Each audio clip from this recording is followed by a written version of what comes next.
আগ্ৰহী নাই। এই 26জন ব্যক্তি আমি শিৱাংগ পালকে আমাৰ একাউণ্টেণ্ট হিচাপে লৈছোঁ আৰু যিটো শিৱাংগ পাল সেই শিৱাংগ পালক আমাৰ অফিচৰ GST অফিচৰ ব্যক্তিসকলে চিনাকি কৰিছিলে। তেওঁলোকে চাৰ্টিফাই কৰিছিলে যে তেওঁ জানে তেওঁ অভিজ্ঞ ব্যক্তি আৰু তেওঁলোক আপোনালোকে ভাল পায়। ঠিক তেনেকৈ কোৱাৰ কাৰণে তেওঁলোকে আমি একাউণ্টেণ্ট হিচাপে আমি নিয়োগ কৰিলোঁ আৰু নিয়োগ কৰি আমি চলাই গ'লোঁ। চলাই যোৱাৰ পাছত হঠাৎ আমাৰ GSTবিলাক বন্ধ হৈ গ'ল।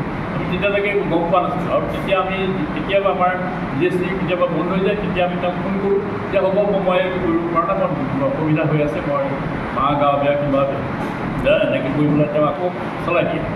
কিন্তু আমি কথাটো একো গম পোৱা নাছিলোঁ। আমি এইটো কথাও ধৰিব পৰা নাছিলোঁ যে GST যে বস্তু নিকিনাকৈ যে GST কিবা ফ্ৰড কৰিব পাৰে, তাৰ ইনপুটটো যে বেচিব পাৰে, সেই কথাটো আমি জনা নাছিলোঁ। আমি এইটো কনচেপ্টটো একদম নতুন কনচেপ্ট আছিলে।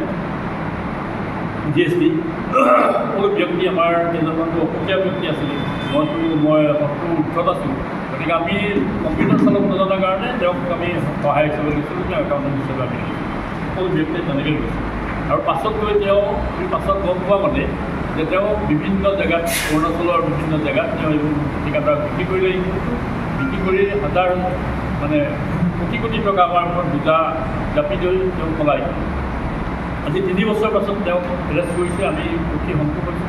ইয়াৰ কাৰণে আমি প্ৰথমতে আমাৰ ধেমাজিৰ SP নতুনকৈ অহা SP ডাঙৰীয়াক আমি ধন্যবাদ জ্ঞাপন কৰিছোঁ আৰু পুলিচ অফিচিয়েল সকলোকে আমি আমাৰ ফালৰ পৰা আন্তৰিক ধন্যবাদ জ্ঞাপন কৰিছোঁ। তেওঁলোকৰ সহায়ত আজি 3 বছৰ দিনে যি পলায়ন কৰি আছিলে তেওঁক ৰাজ্য কৰাৰ কাৰণে।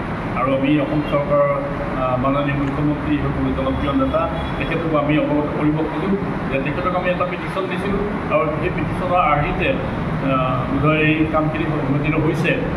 আমি এইটোও আশা কৰিম যে তেওঁ যাতে কোনো কাৰণতে হাৰি যাব নোৱাৰে, দোষী উপযুক্ত যাতে শাস্তি হয়, উপযুক্ত বিচাৰ হয়, উপযুক্ত যাতে তদন্ত হয়, তাৰ কাৰণে আমি সকলোকে আহ্বান জনাইছোঁ।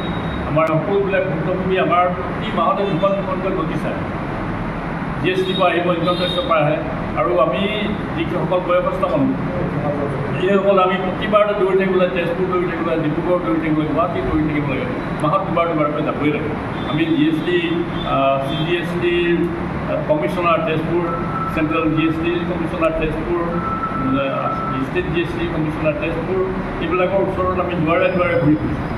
আৰু এতিয়া শেষত আমাৰ যিজন ফ্ৰড কৰিলে, যিজন আমাৰ এই গোটেই প্ৰবঞ্চনা কৰি পেলাই আমাৰ টকাখিনি আমাক বোজাটো ঢাকি থৈ গ'ল, সেই ব্যক্তিজনে এৰেষ্ট কৰিলে। তেতিয়া যাতে সকলোখিনি ধৰা পৰি যায় আৰু যাতে উচিত তদন্ত যাতে হয়, য'ত তেওঁলোকে আমাৰ পৰা ভুৱা বিল বনাই পেলাই যাক বেচিছিলে তাৰ পৰা যাতে এইটো ৰিকভাৰী হয়, আমাৰ মানুহখিনি যাতে এই বোজাৰ পৰা যাতে বাচি যায়, সেইটোকে আমি আহ্বান জনাইছোঁ। GSTয়ে আজি তাৰিখত কনচেপ্টটো ক্লিয়াৰ নাই, নতুন এটা কনচেপ্ট, কোনো এৱাৰনেছ প্ৰগ্ৰেম নাই, ঘপককৈ GST জাপি দিলে আৰু আমাৰ নিচিনা মানুহ আজি ভুক্তভোগী আছোঁ। এইবিলাক গভৰ্ণমেণ্টৰ সম্পূৰ্ণ তাত জড়িত আছে কিছুমান, আৰু তাৰ বিষয়ে গভৰ্ণমেণ্টে GST কনচেপ্টটো মানুহক সাধাৰণ মানুহক আমাক বুজাব লাগে। আমি ব্যৱসায় কৰিবলৈ আহিছোঁ, আমিতো কোনো চুৰ ডকাইত কৰিবলৈ অহা নাই। আমি টেক্স দিম বুলি চৰকাৰ পঠাইছোঁ, কিন্তু লিগেলকৈ দিম। আমি বিকি আছোঁ পাণ মছলা বা কোনোবাই বিকি আছে ধৰক গ্ৰচাৰী বস্তু, তেওঁ হাৰ্ডৱেৰ বস্তু বিক্ৰী কৰিছে, আমি দেখাইছে। এইবিলাক বস্তু টোটেলি ফ্ৰড হয় আৰু এইবিলাকক যদি পুলিচে ভালধৰণে যদি পুংখানুপুংখভাৱে যদি তদন্ত হয়, আমি কৈছোঁ যে উচ্চ পৰ্যায়ৰ তদন্ত হওক, CBI তদন্ত হওক, আৰু যিবিলাকে বিল কিনিছে তেওঁলোকে এই আউটাৰ ভিতৰলৈ আহক, বহুত ডাঙৰ ডাঙৰ বিয়াবোৰ ঠিকাদাৰ ফচিব তেওঁলোকে।